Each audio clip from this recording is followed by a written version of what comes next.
All right, so, Do you charge yourself at home and watch it again? and I can edit it, and I can like put the soft filter or put bunny ears or something on myself. Okay, so my talk today is comparing the Life Between Lives hypnotic regression with what Theosophy refers to as Devachan. And I'm going to, my hope is to leave a large portion of this for conversation and question and answer, because as I was studying, it just more and more information, and there was always within the Theosophical community, different Theosophists wrote or spoke on Devachan, and even there were subtle differences between what one said and what another said as well. However, the overall description of Devachan still stayed the same. So I'm going to start with which most of you here probably know some about Devachan. I know a lot more about Devachan than I did. So just in this reference, Devachan is a term that can be translated as blissful realm or pure land.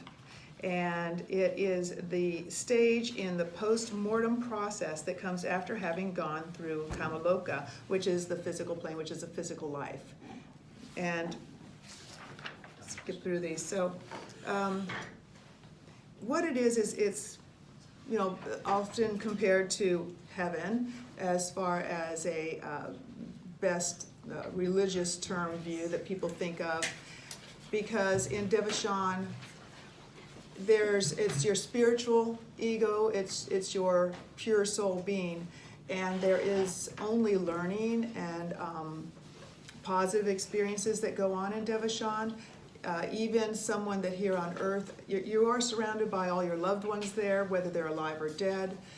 Even here on earth, if you had someone that you had as an adversary or different kind of relationship with, you may find them in Devachan in their soul pure being as your companion, one of your soul group, because they are released from this physical. So even like people think, oh well, I hope so and so won't be there if it's heaven, right?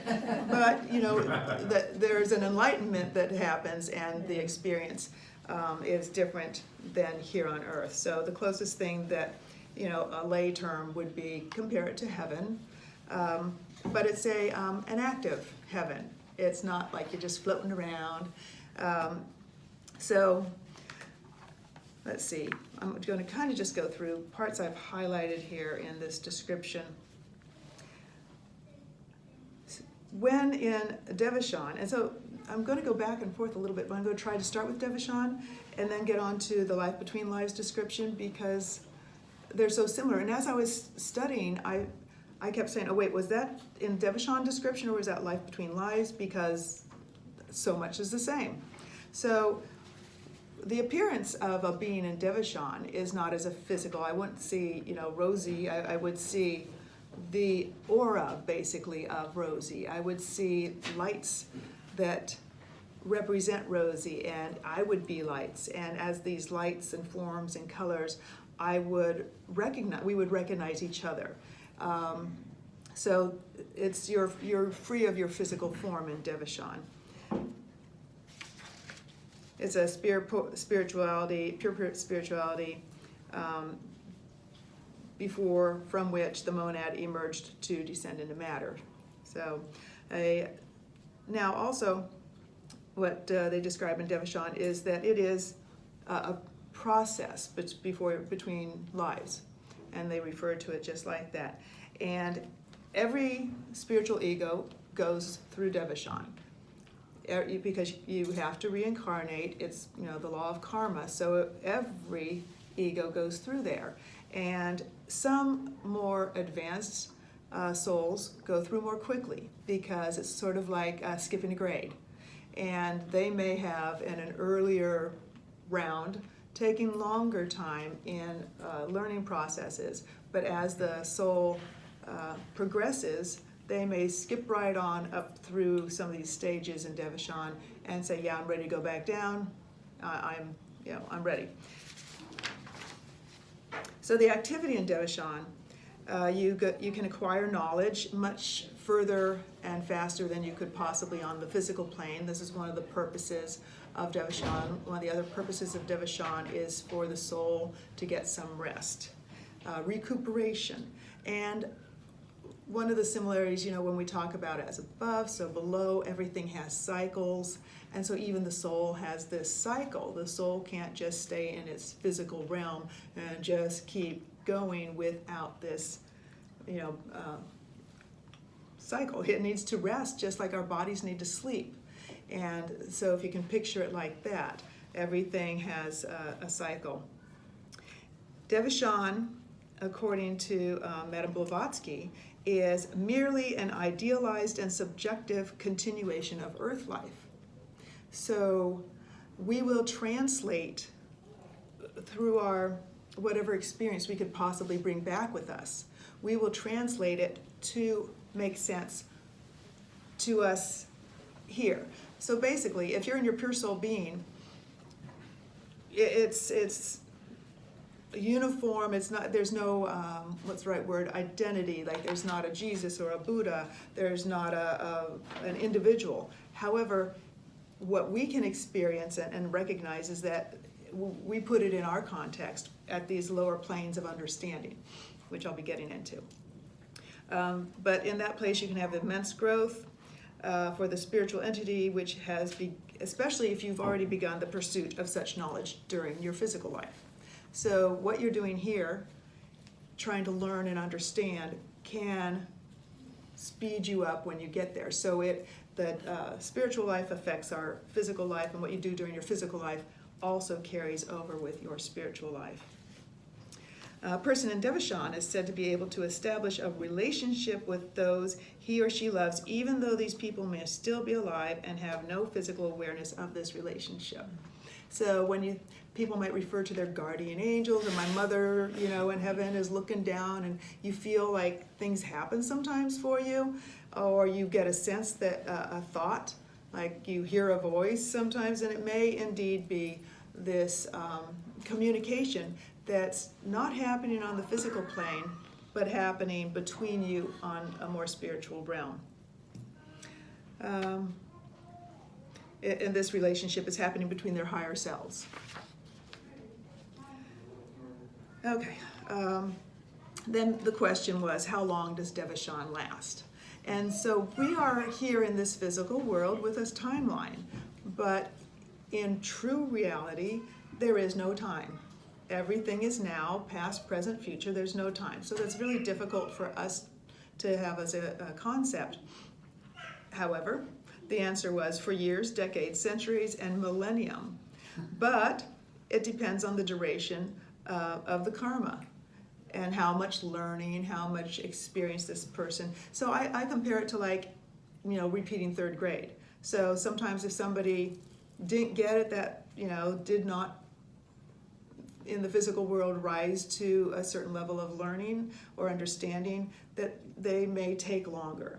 And but there are no clocks, no timepieces in Devachan, and it's subjective in a way that, but the person in Devachan, they have, it's an experience of their consciousness, the consciousness experience. So you know how, when you're waiting for something, how long it seems to take? And you're waiting, and you look at the clock, it's only been 5 minutes, but it feels like half an hour. So that might be a good comparison to think of what the experience of time in Devachan might be, that it is your experience of your consciousness and not physical time as we know it. So much that information that I was just gotta skip over that. Okay. One of the great resources I found was, of course, Pablo Sender, and he's very accessible on YouTube.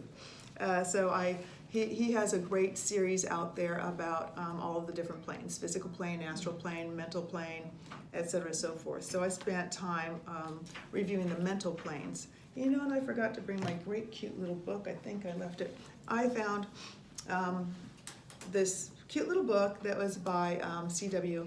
Leadbeater. Leadbeater, yeah.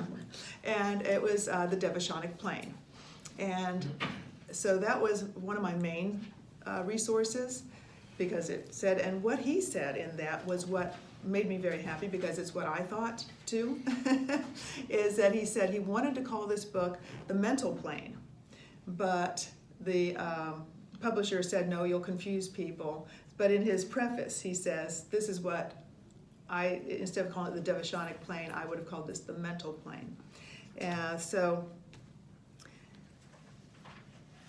again, the soul must have some rest. Here's a quote. In the course of this process, he clothes himself with matter of the various planes into which he passes, mental, astral, and physical. So that's, coming back down to the physical, and vice versa, going up to the mental. So when he talks about the clothes, there are different sort of auric shells that he describes. And so did Pablo in his descriptions. And I have my iPad to show you that in a couple of minutes. So consciousness passes to the etheric double, the silver cord. On death, the silver cord is cut. And this silver cord it's not like we're here and it's there, but it is sort of once it's cut, you're no longer down here. And this is where I'm going to start. I described Devachan. This is where I'm going to start going into the life between lives. And so I'm going to stop here. I'm going to come back to these notes and start to say what compare and contrast with the experience. So first, my experience, I was certified doing this process in November. So since November, I guess I've done probably 6 of these Life Between Lives sessions. And I had my own. And but then again, I see you have one of the copies of these books by Michael Newton. If you ever want to really go in, they're also an audio book. But there's a Journey of Souls, Destiny of Souls, and this Life Between Lives is more for the practitioner. It describes the steps that you would work with someone on. And he had thousands of patients, and he kept notes of their experiences in this spiritual regression. And like I said in the beginning, what he found was there seemed to be certain steps they go through. So I have something to hand you. And I took it out and I put it down. Here you go. I only have 9 of these, but maybe you can just see. This explains the Life Between Lives process, like where they go, what are they doing. And so I'll kind of briefly describe the process. You have the person go under hypnosis. It's a very long process. It takes 3 to 6 hours. And yeah, it's deep. And you're like, make sure you go to the bathroom. You're not hungry. Wear comfortable clothes. We're going in. And so as the practitioner, it's like, I'm like writing. I take notes, also record the session for the person. But you first put them into a very deep state of hypnosis. The majority of the induction is taking them down further and further. It's a long, like 45-minute to an hour deepening, so that they're deep, but they're still awake enough to talk to you. And so it's like being in 2 worlds at once. And one of the things that Ledbetter commented on, and also Pablo, well, whoever, someplace, but there are these different planes of existence: the physical, the astral, the lower mental, higher mental, Buddhic, and thank you, Atma. And they're not separate places.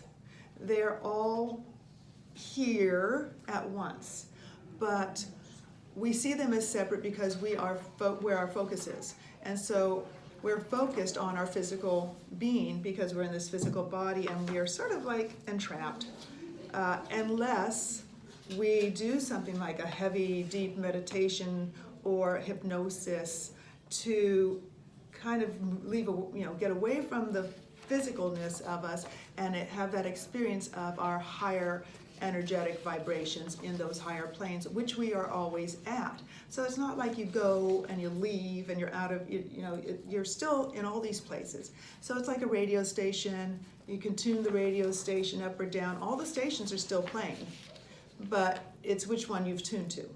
So for the most part, we're tuned to our physical reality. However, we can, with some sort of work like hypnosis, meditation, something like that, tune and experience these other levels of our being.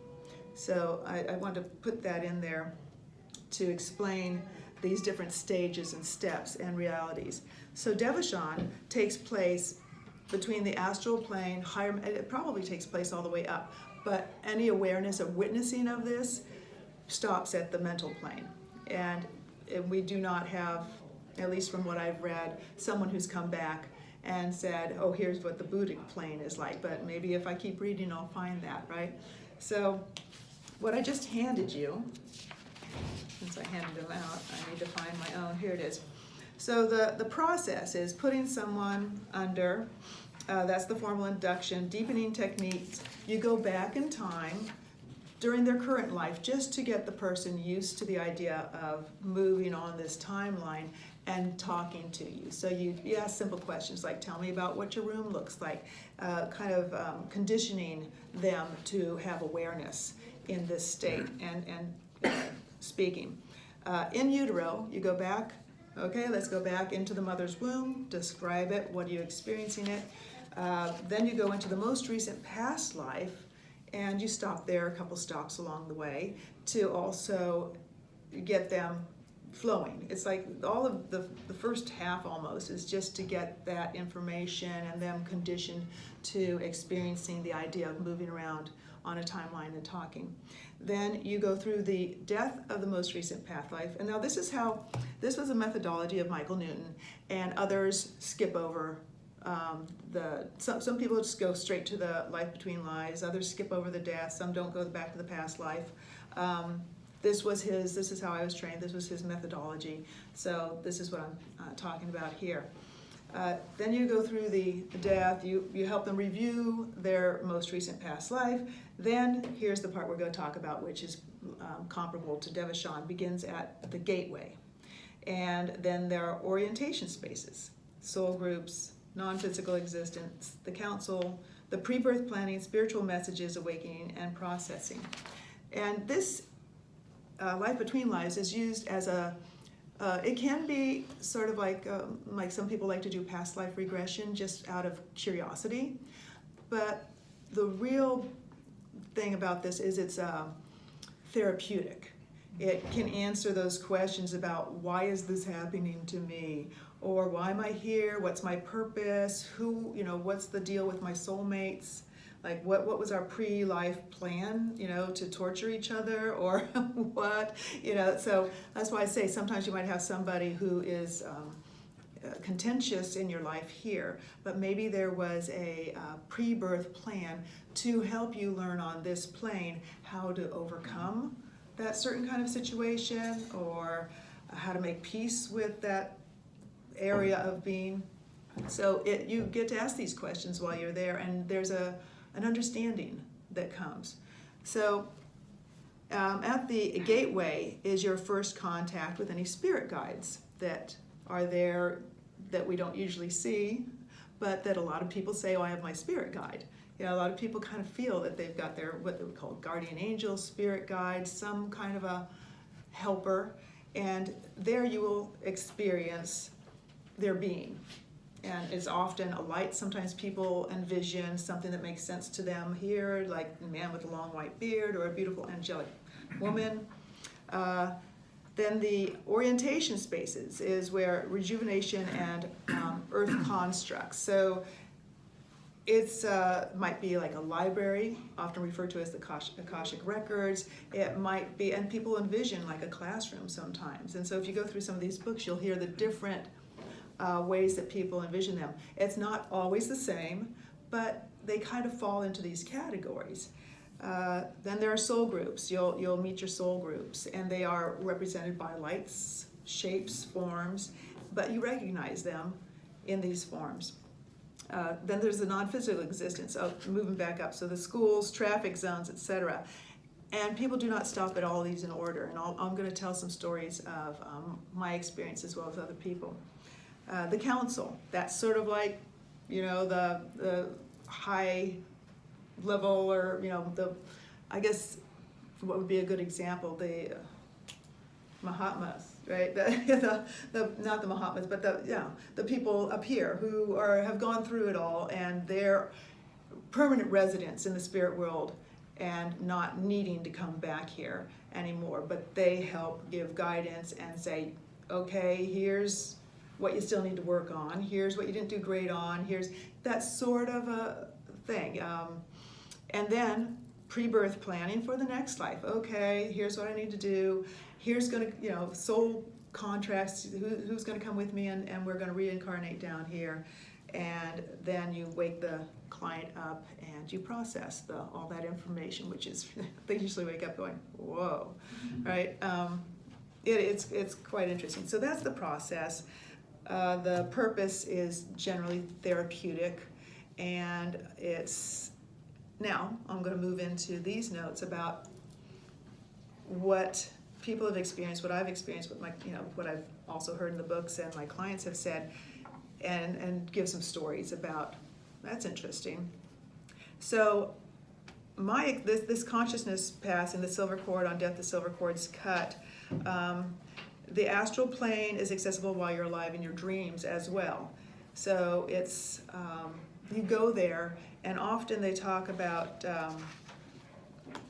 I guess Pablo talked about, if you visit that area, you will see people working on things, like going up there and studying in a way for stuff down here. So it's, I know a lady who, and of course here you might all not think it's too weird, but she says, I just been having these dreams, and like I was told I'm supposed to be doing something. She goes, I don't know what I'm supposed to be doing, but I was told I'm doing it in my dreams, and I don't understand what that means.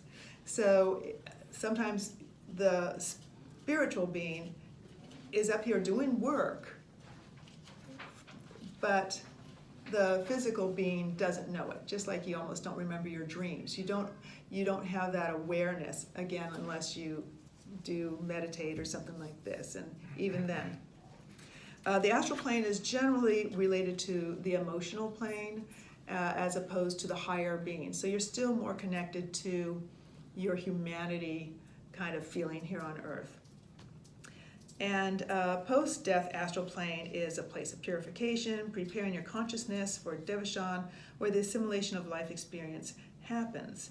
And I see the comparison in this where it talks about the getting your soul ready, learning, going to these. I should have left that open so I could refer to that same chart that I just handed you. Yeah, that one. Thanks. Well, that's okay. So orientation spaces would be when you first get there, and your guides meet you at the gateway and they lead you. Communication between souls. So now I'm going to get less in order here. That souls can communicate between planes. In Devachan, with all loved ones alive or dead, Devachan works only on spiritual life. So a personal experience I had, and I think I've shared this with some of you before, but my mom passed away last July, and this was before I had this full concept. My thinking and belief that I felt that there was a connection, that we could connect with this, source, spirit world, but I never thought of a percentage of me staying there all the time. Now, with Michael Newton's experiences and studies, what he found were that people said that part of their energetic being is always there, about 30% in general. So you're always there, and you're here. And so my big weird revelation is that right after my mom died,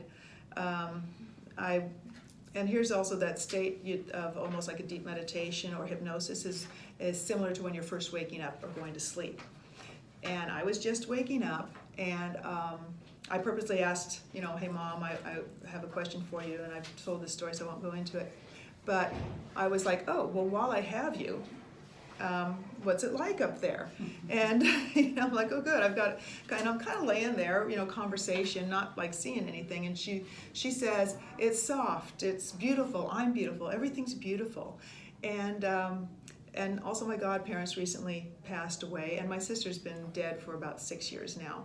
And I said, oh, are Ann and George there? And she says, yes, they're here. And I said, is Karen there? And she says, yes, your sister's here. And then she says, you're here too, you just don't know it. And I was like, huh? Like what? Yeah, okay, and so I heard that from her. After getting that from her and thinking, that's a really weird thought, I learned, part of that in Devachan, that they don't really talk about it so much in there, but then I learned it in my course, where he says 30% or so of you stays there all the time. So this is where I love the synchronicity when information comes up in different places and I get verification in a way. It's like, well, if that says it and that says it, and they're unrelated, and my mom says it, who's going to, call her a liar, right? So that soul's communicating between planes, and also the idea that we are there. So that gets into the inhabitants. Humans, those who are still attached to a physical body, and those who are not, the living and the dead, and Ledbetter referred to it as embodied or disembodied. So he says, we're all there, but we just don't know it. And once again, I got another piece of information about that.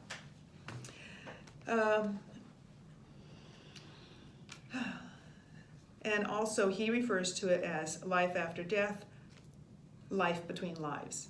So I was looking to see if Michael Newton had some theosophy background, because so much of what he said is so similar to this, but I couldn't find it anywhere. Do you know if he? No, but all I know is that it wasn't intentional. He did not believe in reincarnation or anything. I read all his books, and if anybody wants to borrow from me too, I have 2 or 3 on in paper. But it was coincidence. He did with one woman a hypnotherapy, and she got stuck in the life between life.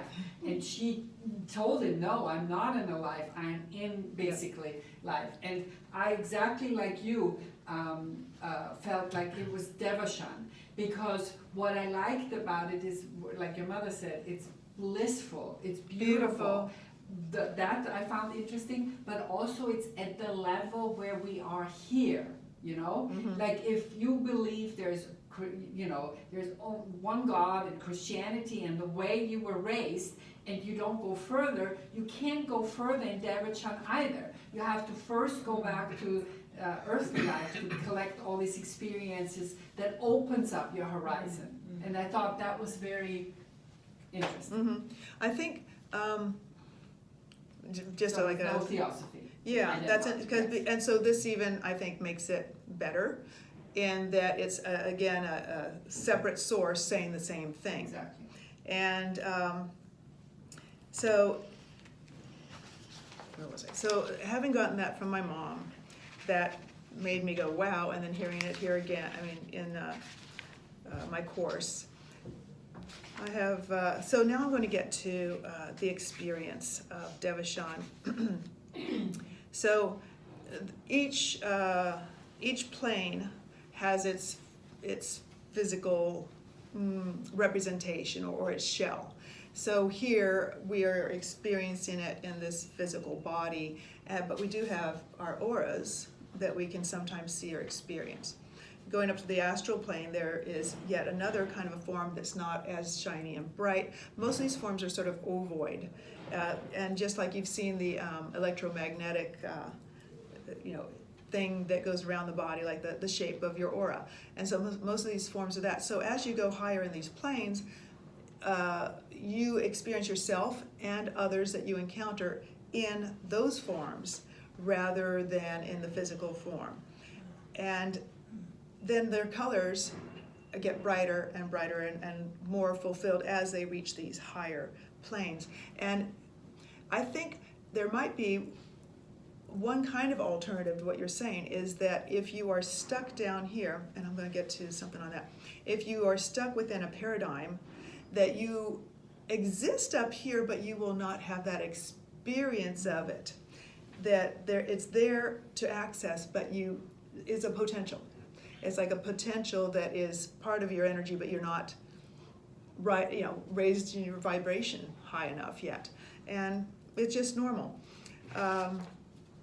Let's see. Here's something else that was in my little book, is the Devachanic plane, and he talked about witnesses. And so what I also think is great, now this was written 100 years ago. His book was written 100 years ago. He didn't get to talk to Michael Newton or anyone doing Life Between Lives, right? So this process is sort of like a shortcut. Previous witnesses had to do this deep meditation and internal processing in order to reach this. And they were more likely, and he doesn't say who his witnesses were, but he says, that this should be so, as I have said, inevitable, so readers who find themselves unable to accept the report of our investigators, these investigators, must simply wait for a more satisfactory account of the heavens world until they are able to examine it for themselves. Because Leadbeater was clairvoyant. He was able to see. I mean, he was he had the training and he was able to see, but he also warned people and said, if you're not ready, if your mind is not pure enough, don't go there. You may come up with stuff. You might get in trouble. Yeah. And What was his name? Leadbeater. yeah, it's spelled like Leadbeater. And Yeah. a lot of it you can find online actually by him for free. And so he talks here about witnesses, and I think again what is interesting about this process is that you can get there with some help. And then on the safety side, as a hypnotherapist, we are guiding them and supporting them, and can lead them in only the most positive directions, as opposed to willy-nilly just go off and to the spirit realm. So I didn't see him have, like, people will have emotions in memory and also, but there's generally I have not had a problem in anything, and he didn't report any, because it's like a controlled journey of the souls, right, as opposed to just off on their own. Again, Devachan is a world between two incarnations. Make sure I say everything. Talks about Akashic records. And I'm going to give a few more comparisons here of actual experiences. And so in his book, he describes what to expect, okay? And so I like it better when I know that someone's never had it, done before, and they have that experience. And so when I had mine, he talks about, here's what's going to happen first, here's what's going to happen next. So my experience, he says, okay, you're going to, when you see your soul group, they're probably going to be arranged like this or like this. Okay, and yeah, he's kind of specific, but only after so thousands of people described it in these similar ways. So that's why he was saying this is probably what it's going to be like. And there'll be different lights depending on different colors and shapes, certain shape like ovoid or round, and different lights depending on the level of their soul, the advancement of their soul. And so my experience was when I floated around in the dark. No, first you're supposed to be able to see lights or something. So I'm floating around in the dark, and my guide, my hypnotherapist, was saying, okay, now what do you see? And I'm like, nothing. I was not a good subject at first, but it was just darkness. So, eventually she says, look around, see a light, and I knew what I was supposed to be doing. So I'm like, okay, I'll try. So it's a teamwork between the client and the therapist. And so I'm like, okay, I'll find that light. Okay, I'm fine. Then I started to move along. I come to the soul group room, and I was expecting lights. So here's where I'm saying that the experience is not necessarily made up, because I was expecting these lights that I'd read about in the book. But instead I got like these kind of solid, like marble-like things that were more like mercury. You remember balls of mercury? And I thought, well, and I recognized people. And then I realized, wait, all these people are alive. These are all people that are alive. So my soul group kind of appeared separately. So then she's like, okay, well, let's move forward, going forward, what's next? And then I experienced beings of light. And in that room, it was everyone that had passed on. And, and then I recognized my mother coming forward, and, her colors of orange and yellow, and then other, so this is what I'm saying, I did have this experience, and I'm like, well, that's kind of cool. Other people have, similar experiences. One of the questions asked was, is it sleep or trance? Whether either ordinary people during sleep or physically developed persons in a trance can ever penetrate to this place. And in both cases, he said the answer must be that the occurrence is possible, though extremely rare. But there's the capacity for it. So rare in the case that someone's leading themselves there, easier when someone's leading you. And then it goes into the different subplanes, and I'm not going to get into that right now, because I'd like to share some of,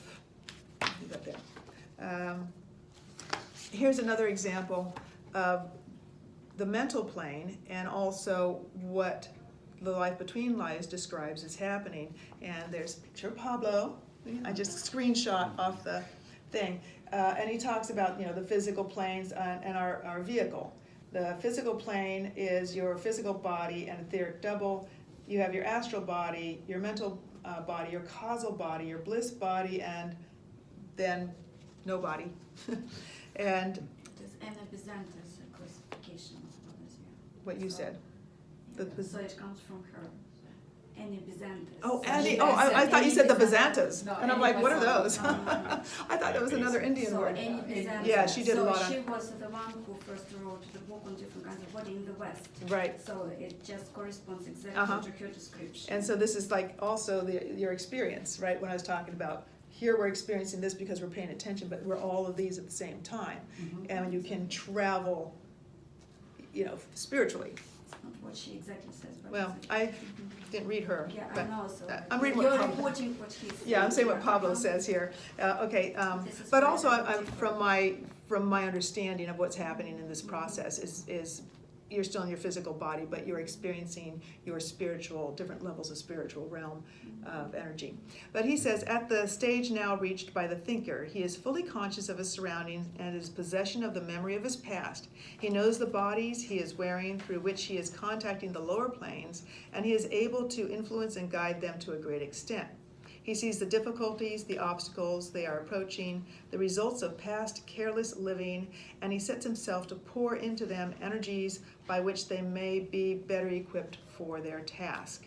And this is the process of the hypnotic spiritual regression of life between lives, to go there, to work through these things, and come up with a better, higher understanding of what is this. And so I just see so much correlation that it's something. So I'm going to go through, I have some of the notes from clients that so when my one person, and like I said, they don't go in order, they don't necessarily go where you think they're going to go, and they often skip over or skip around these different stages that are on that. They might go one place first and the other place later.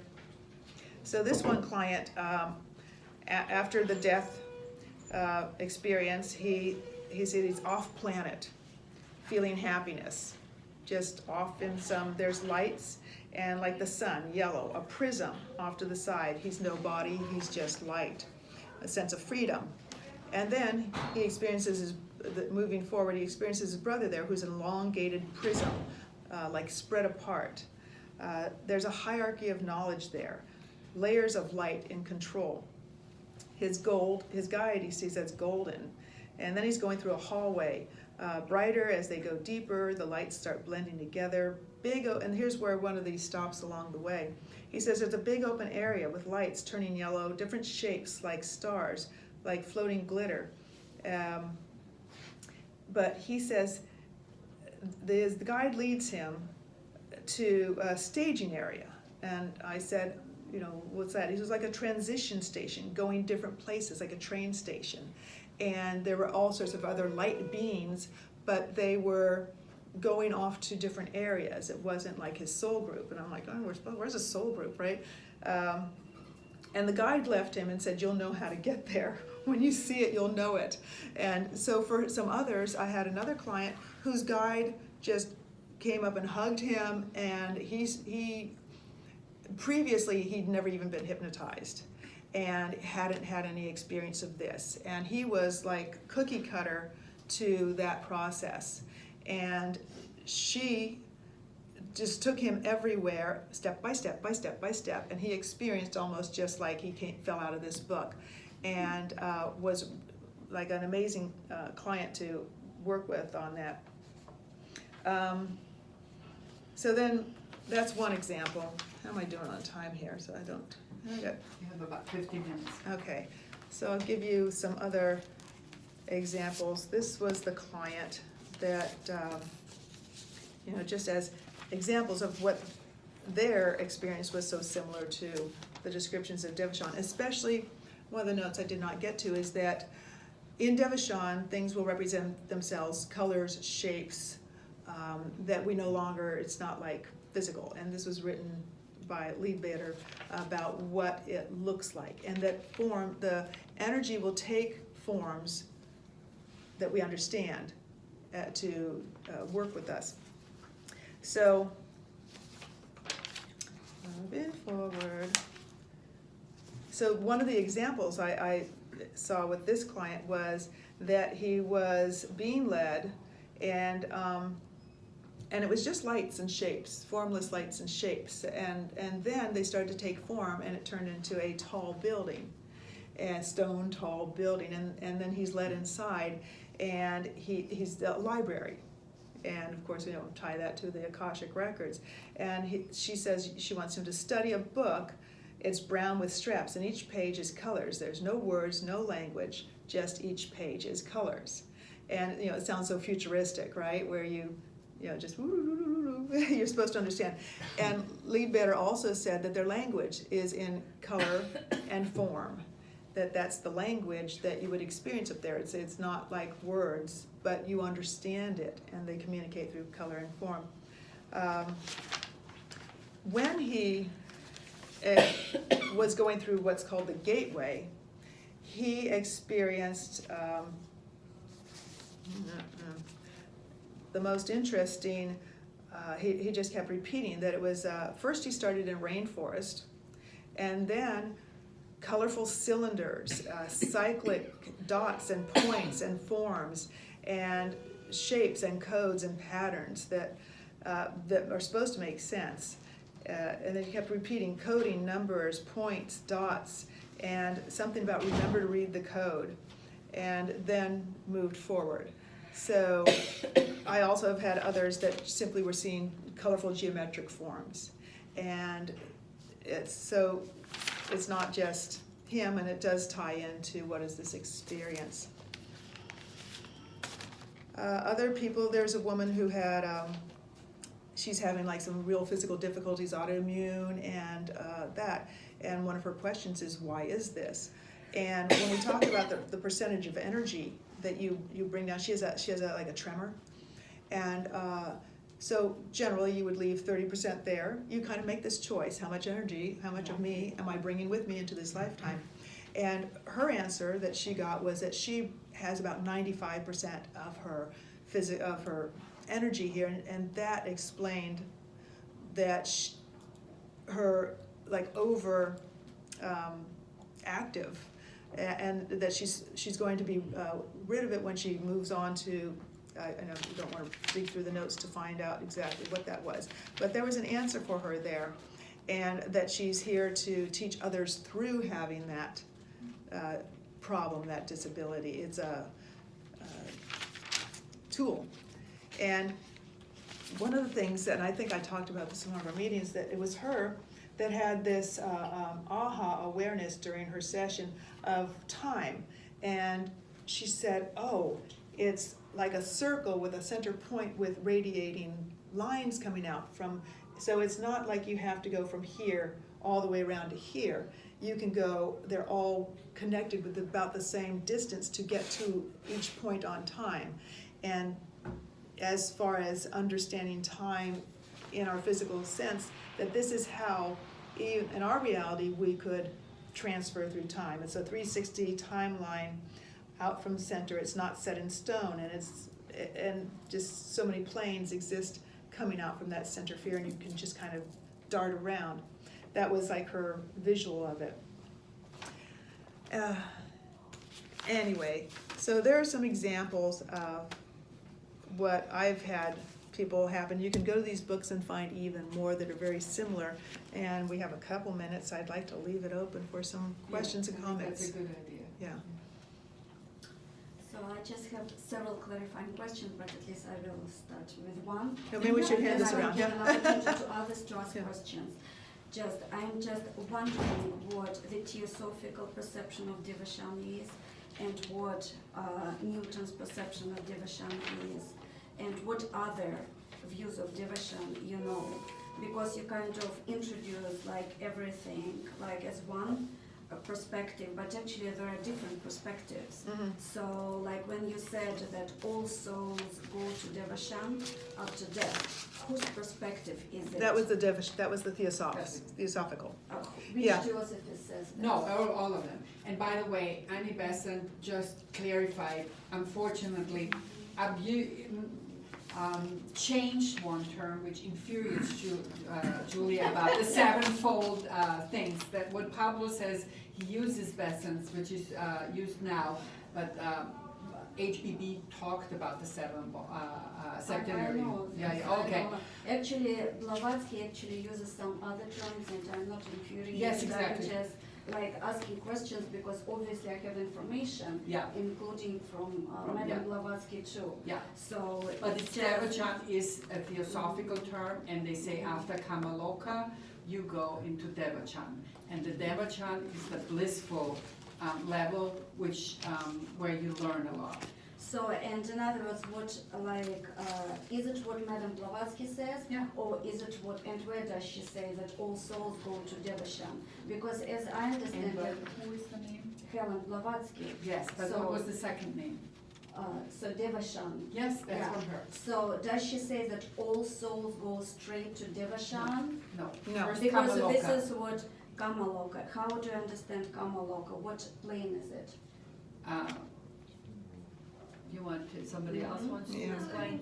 It's like here, isn't it? Yeah. Exactly. So in other words, the astral plane. Yeah. Yeah. So yeah, because like at the beginning you said that all souls go directly to Devachan, and then later on you started speaking about other planes. So I'm just Yeah. want to separate the perspectives you introduced, because you put all of them into one. Yeah, it was hard to But I separate. see several.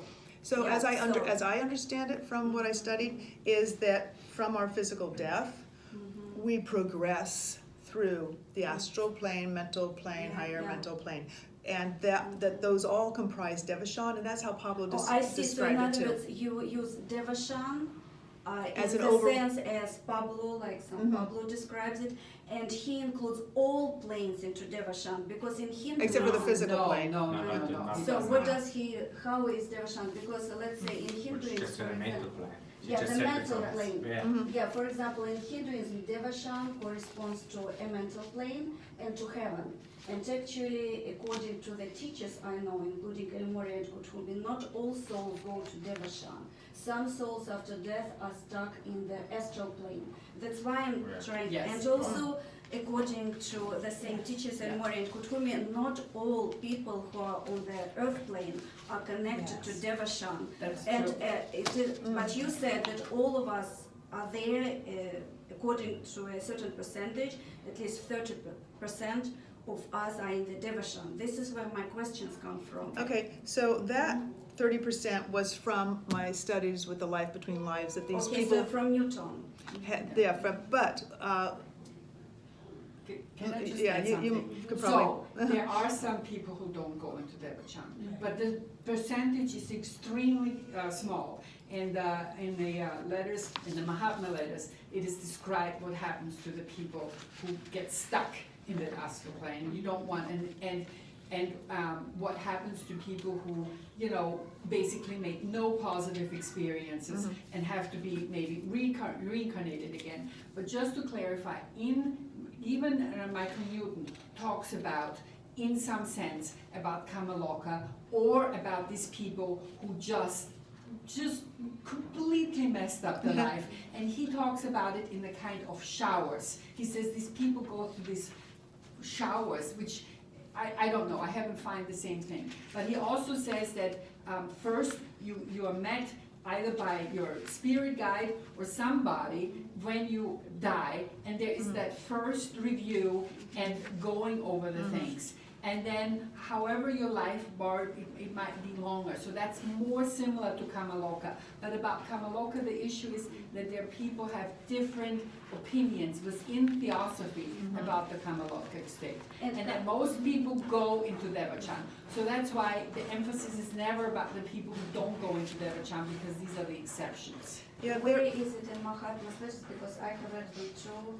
Where is it where either Elmore or Kuthumi say that most of the souls go to Devachan? Because honestly, I do not remember this piece of information, but once again, I might be forgetting something. Okay. Could you do me a favor and just tell me in which chapter, in which I will letter? have to try. I don't know to look for that. Yeah, But, I feel like I'm at the yes, impeachment. but Julia wants to Yeah, speak. and once again, where is it said that many people are connected with the mental plane while they are in a physical body?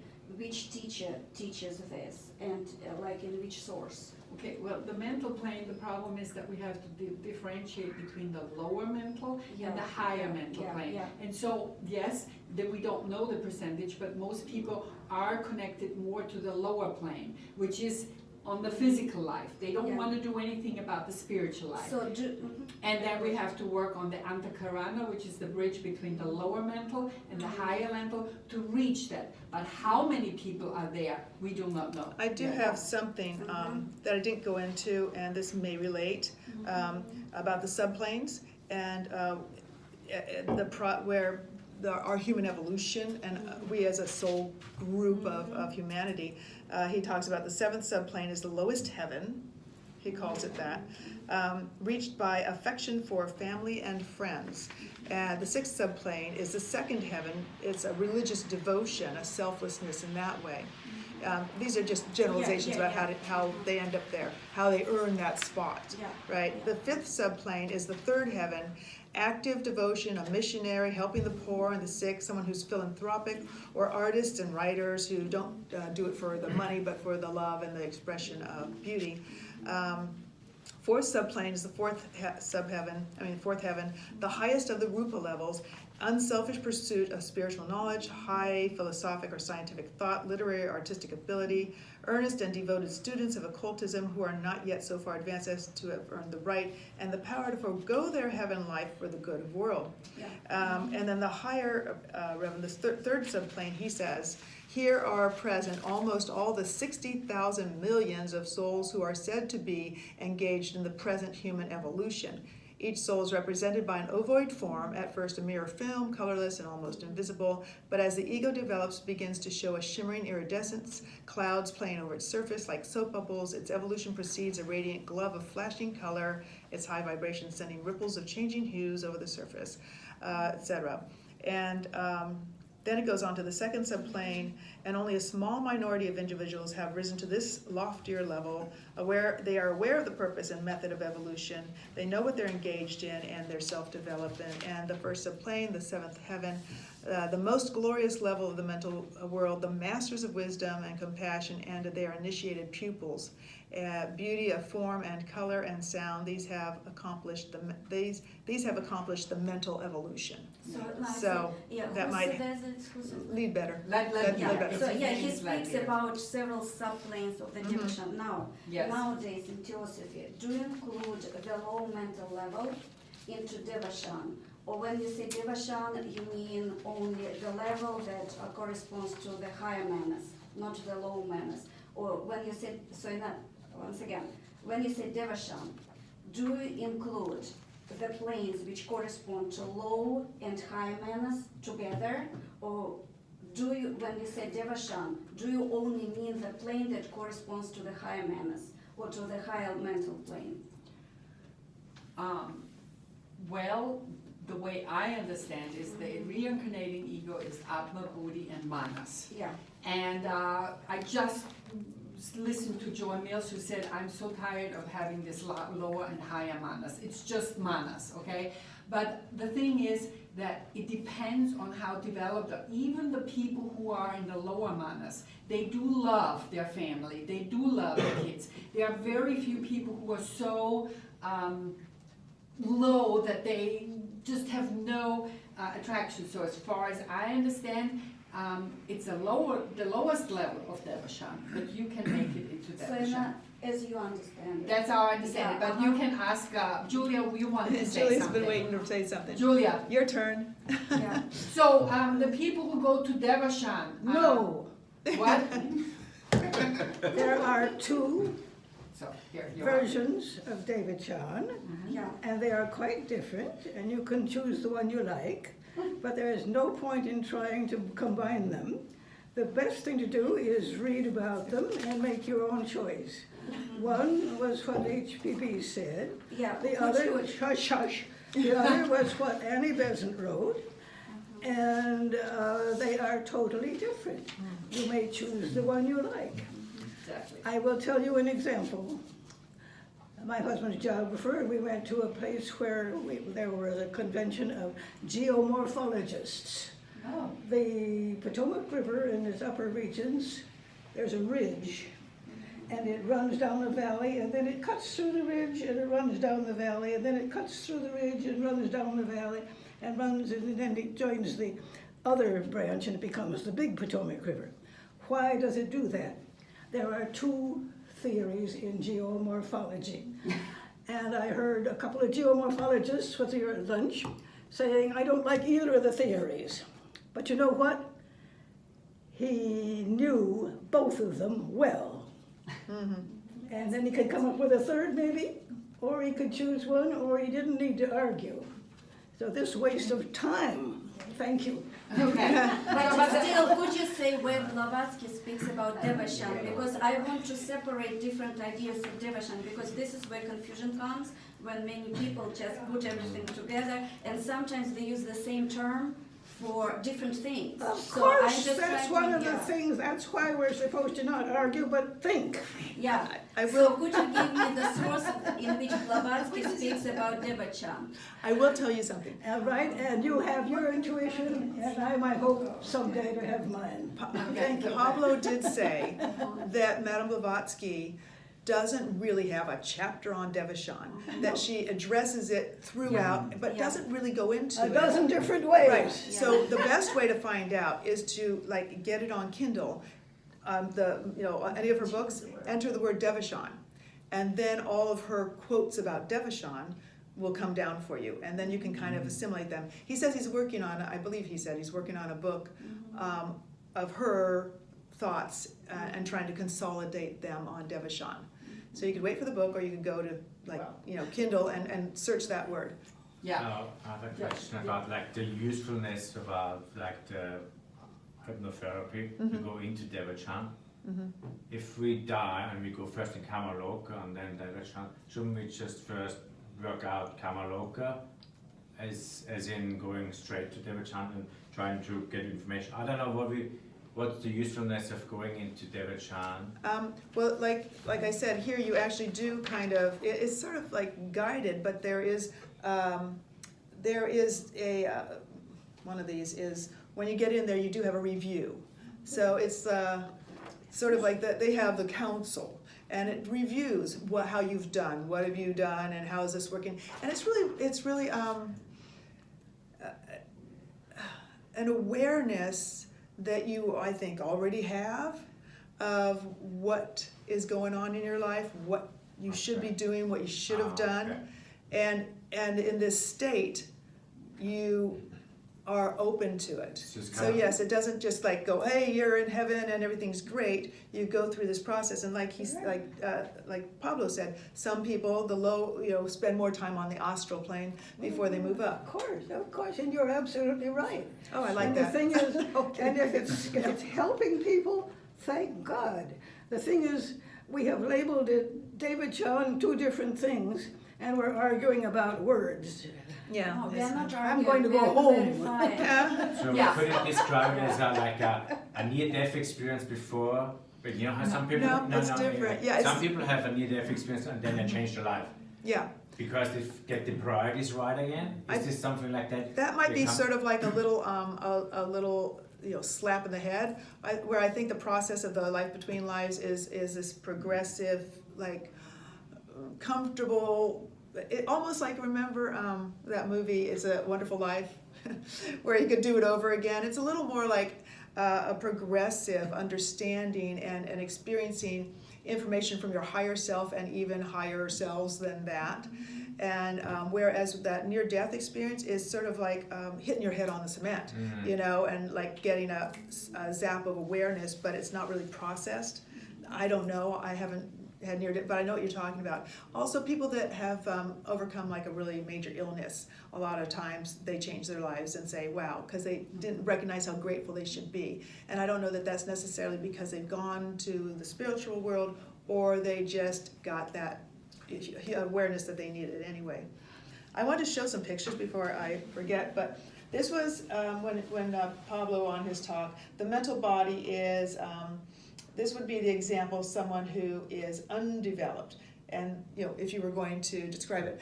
And part of like whether it's called Devachan or not, what I wanted to emphasize was how similar these experiences are to the description of what any level of that Devachanic plane is like when people experience it. So that, beings of light, hey, beings of light, shapes and geometry. You see what I'm saying? That so that's undeveloped. This is moving up, and the average person, more increased in size, shows a certain amount of organization and contains a fair portion of matter drawn to the 2nd, 3rd, and 4th subdivisions of the mental plane.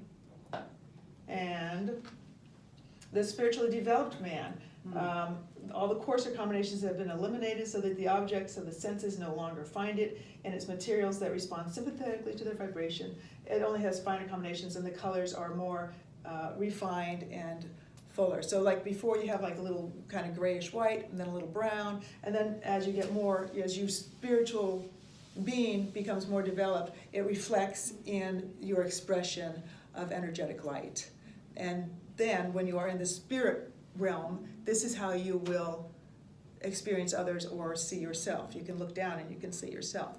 So it was very interesting. And you ask the person in the process, look at yourself, how do you appear? And they usually say, I'm just light. I'm just light. And I was like this kind of a blue, I was this color, blue light. And I said, oh, I'm blue. So it's just very fascinating, and the way I saw the experiences people had, tying into the descriptions of what you would see in any level of that Devachan. However it's described, I don't think people said different things about what it appears as. And the purposes of Devachan is for the spiritual growth and enlightenment so that you can come back. Yeah. Yeah. Okay, well, the one thing I want to add, the way I understand, and I think Julia is very right, these presentations are excellent because they're sources that confirm what we read about theosophy, but we have to find out if we are liking more this or that or how we interpret it. It's just a learning process, it just makes us think. The way I always thought Kamaloka was more about focused on the past life and all the things we learned and didn't learn, and what we, getting rid of the attachment or suffering mind because we are still so attached to the physical body, whereas the Devachan was more focused on learning and then the next life. Okay. So that's the way I always interpreted it. And this is what, thank you so much. Thank you. I think you have to understand, none of us knows as much as, everybody has a different level of knowledge. But all of us are having something that we can contribute. But I will send you an email and try to find the things that... Because I really want to know how Devachan is understood here and what the different theosophical perceptions are, because I'm sure many things that Blavatsky said more than 100 years ago might be interpreted differently by different people. Yeah. So first I want to know what Blavatsky says, and then I would like to know what other people say, to compare and contrast, because this is the way to clarify things. Good, and then next week we are going to have our Julia talking about the 7 kingdoms. And more information is going to be on Facebook and on the website. Okay? I will So say thank that you this for- guy never and referred to birthday Devachan. cake. Yeah. He called it that, and